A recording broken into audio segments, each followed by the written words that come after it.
할렐루야. 하나님의 은혜와 평강이 이 아침에도 여러분들과 함께하길 바랍니다. 오늘 우리에게 주시는 하나님 말씀은 사무엘상 9장 1절에서 10절까지의 말씀입니다. 베냐민 지파의 기스라 이름하는 유력한 사람이 있으니 그는 아비엘의 아들이요 스롤의 손자요 베고라스의 증손이요 아비아의 현손이며 베냐민 사람이더라. 기스에게 아들이 있으니 그의 이름은 사울이요 준수한 소년이라. 이스라엘 자손 중에 그보다 더 준수한 자가 없고 키는 모든 백성보다 어깨 위만큼 더 컸더라. 사울의 아버지 기스가 암나기들을 잃고 그의 아들 사울에게 이르되 너는 일어나 한 사환을 데리고 가서 암나기들을 찾으라 하매 그가 에브라임 산지와 살리사 땅으로 두루 다녀 보았으나 찾지 못하고 사알림 땅으로 두루 다녀 보았으나 그곳에는 없었고 베냐민 사람의 땅으로 두루 다녀 보았으나 찾지 못하니라. 그들이 숲 땅에 이른 때에 사울이 함께 가던 사환에게 이르되 돌아가자. 내 아버지께서 암나기 생각은 고사하고 우리를 위하여 걱정하실까 두려워하노라 하니 그가 대답하되 보소서 이 성읍에 하나님의 사람이 있는데 존경을 받는 사람이라. 그가 말한 것은 반드시 다 응하나니 그리로 가사이다. 그가 혹 우리가 갈 길을 가르쳐 줄까 하나이다 하는지라. 사울이 그의 사환에게 이르되 우리가 가면 그 사람에게 무엇을 드리겠느냐? 우리 주머니에 먹을 것이 다하였으니 하나님의 사람에게 드릴 예물이 없도다.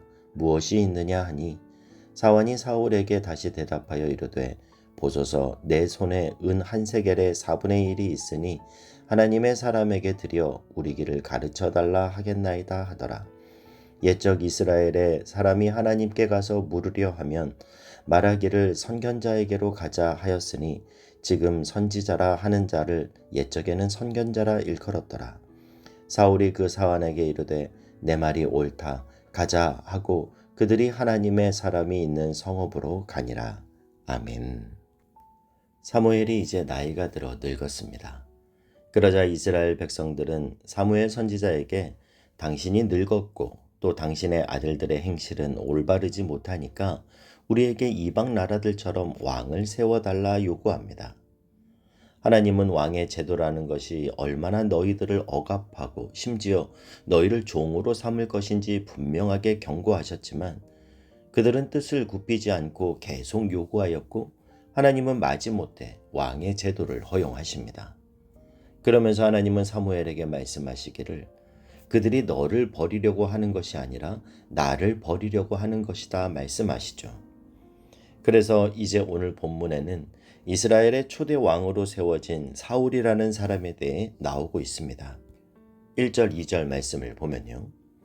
베냐민 지파의 기스라 이름하는 유력한 사람이 있으니 그는 아비엘의 아들이요 스롤의 손자요 베고라스의 증손이요 아비아의 현손이며 베냐민 사람이더라.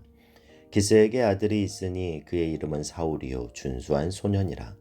이스라엘 자손 중에 그보다 더 준수한 자가 없고 키는 모든 백성보다 어깨 위만큼 더 컸더라.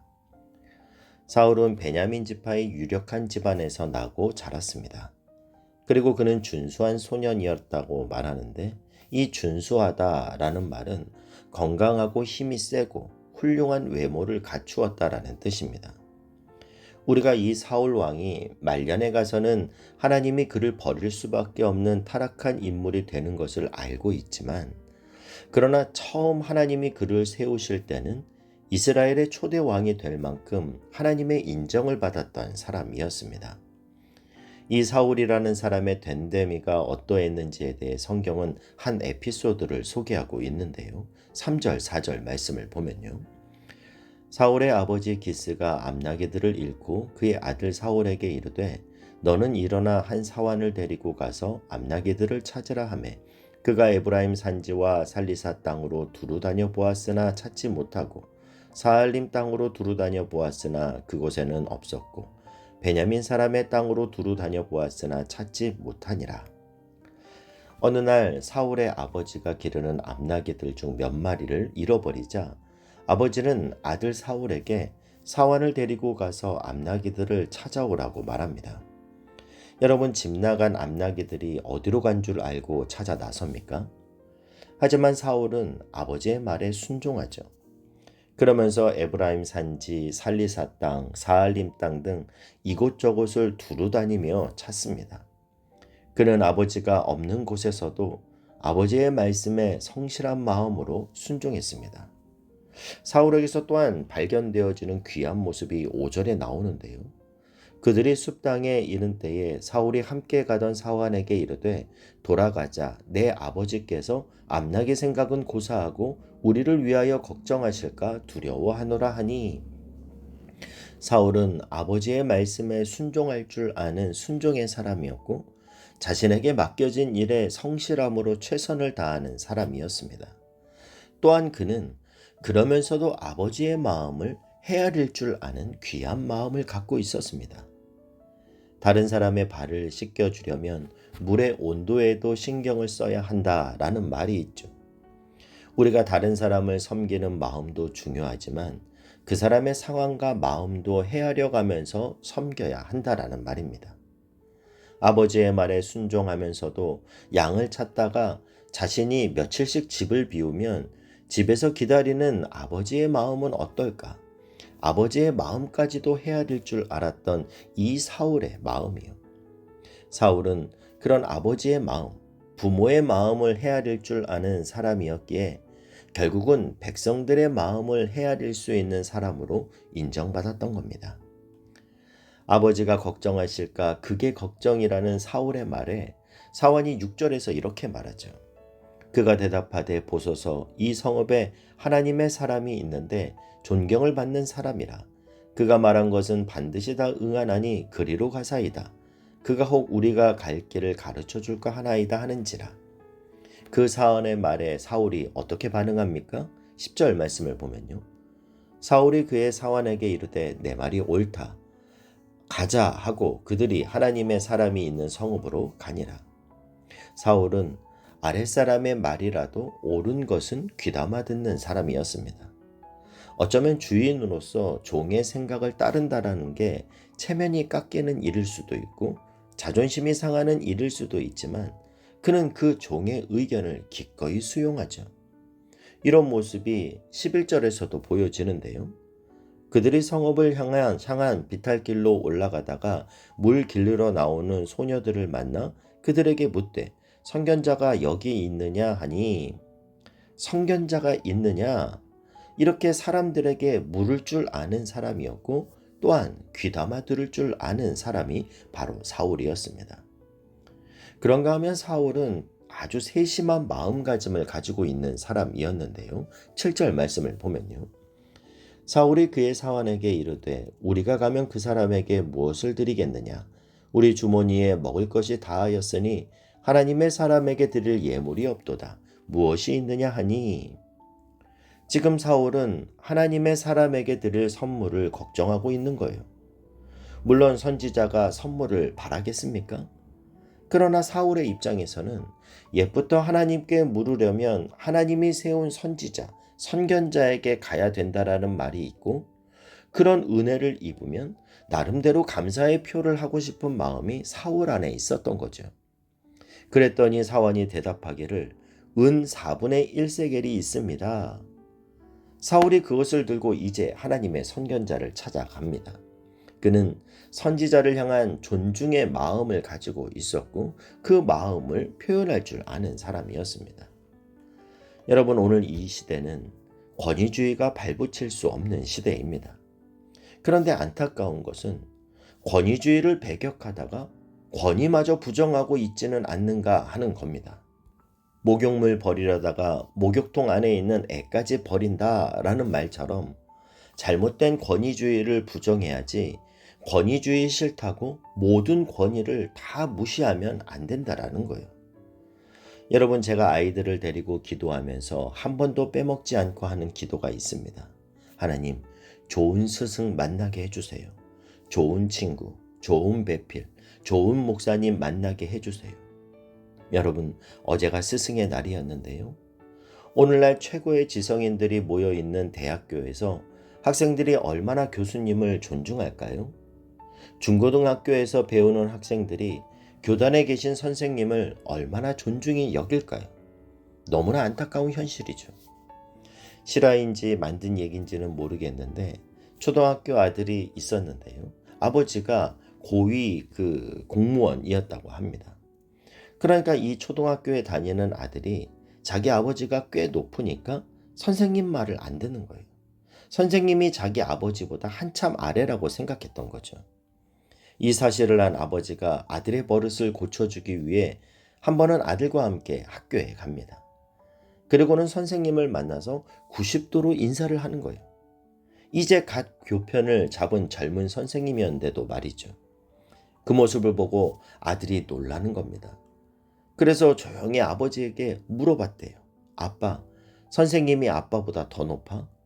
그러자 아빠가 그럼 선생님이 제일 높지. 그 일이 있고 난 다음부터 이 아들이 선생님 말씀 잘 들었다는 얘기입니다. 물론 자신이 젊은 선생님보다 더 높지만 아이를 위해서 자신이 선생님을 높여줘야 아이가 배우지 않겠냐라는 거죠. 여러분, 우리의 자녀들에게 선생님이 있어야 되지 않겠습니까? 여러분, 기도하십시오. 하나님, 내가 존경하고 순종할 만한 그런 권위를 만나는 축복을 주십시오. 스승을 만나게 해 주십시오. 영적인 스승을 만나는 복을 누리게 하여 주십시오. 기도하시고, 두 번째로는 하나님, 내가 그런 어른 되게 해 주십시오.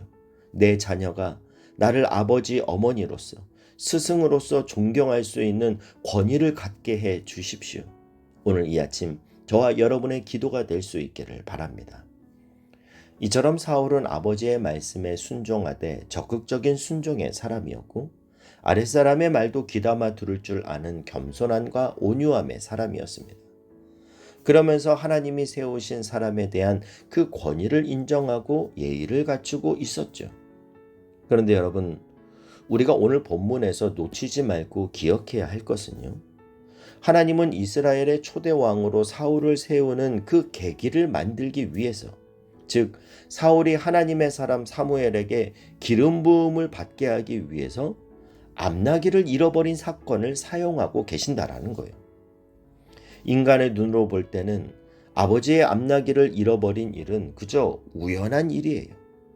그러나 그것은 어디까지나 인간의 눈으로 볼 때이고 믿음의 눈으로 볼 때는 그것이 하나님의 섭리고 하나님의 계획 안에 일어난 일이라는 겁니다. 여러분, 하나님을 믿는 믿음의 사람에게는 결코 우연이란 없습니다. 모든 것 안에 하나님의 섭리와 간섭하심과 계획하심이 있다라는 거죠. 마찬가지로 오늘 내가 무엇을 잃어버렸고 무엇을 다시 찾았고 어떤 원치 않은 사건들이 우리 삶에 일어난다 하더라도 그것은 우연히 일어난 일이 아니라 그 안에 하나님의 뜻이 반드시 있다라고 믿는다면 우리는 하나님 앞에 기도해야 합니다. 하나님, 이 일을 통해 저에게 무엇을 말씀하시길 원하십니까? 이 일 안에 있는 하나님의 계획을 제가 분별하게 하여 주시옵소서. 여러분, 어떤 일을 여러분이 만난다 하더라도 거기에 감추어진 하나님의 뜻과 계획이 있음을 생각하며 끝까지 하나님을 신뢰할 수 있기를 바랍니다. 하나님은 언제나 우리에게 가장 좋은 것을 주시길 원하시는 우리 아버지십니다. 지금 여러분 앞에 있는 어려운 상황, 그것 또한 더 좋은 것을 예비해 주시고 인도해 주시는 과정 가운데 있는 줄 믿음으로 오늘도 그 신뢰 가운데 내 앞에 주어진 일에 진실한 삶의 발걸음을 내딛는 저와 여러분이 될 수 있기를 바랍니다. 그럴 때 부지부식간에 하나님이 나를 높이시고 주께서 뜻하시는 곳에 우리를 세우실 줄 믿습니다. 이 은혜가 오늘 저와 여러분의 삶 가운데 함께하는, 그래서 우리가 하나님 앞에 거룩한 하나님의 사람으로 세워지는 그 은혜가 있길 주님의 이름으로 축복합니다. 기도하겠습니다. 사랑하는 하나님, 순종할 수 있는 영적인 권위를 주시고 내가 또한 내 자녀에게 그런 영적인 권위를 갖게 하여 주시옵소서. 삶의 모든 발걸음을 인도하시는 하나님을 신뢰하며 오늘의 삶을 성실과 진실함으로 살게 하여 주시옵소서. 예수님의 이름으로 기도하옵나이다. 아멘.